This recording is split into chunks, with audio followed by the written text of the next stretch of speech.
Price God. இன்றைய தியானம் கொலோசியர் 2:11 முதல் 17 வரை.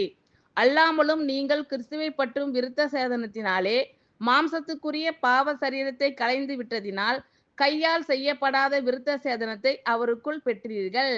ஞானஸ்தானத்திலே அவரோடே கூட அடக்கம் பண்ணப்பட்டவர்களாகவும் அதிலே அவரை மரித்தோரிலிருந்து எழுப்பின தேவனுடைய செயலின் மேலுள்ள விசுவாசத்தினாலே அவரோடே கூட எழுந்தவர்களாகவும் இருக்கிறீர்கள்.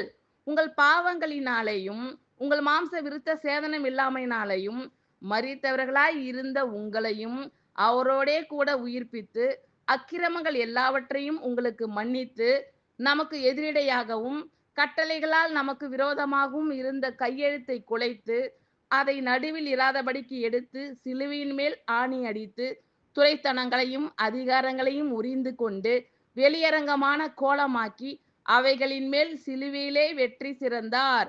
ஆகையால் போஜனத்தையும் பானத்தையும் குறித்தாவது பண்டிகை நாளையும் மாத பிறப்பையும் ஓய்வு நாட்களையும் குறித்தாவது ஒருவனும் உங்களை குற்றப்படுத்தாதிருப்பானாக. அவைகள் வருங்காரியங்களுக்கு நிழலாய் இருக்கிறது. அவைகளின் பொருள் கிறிஸ்துவை பற்றினது. ஆமென். Thank you Lord.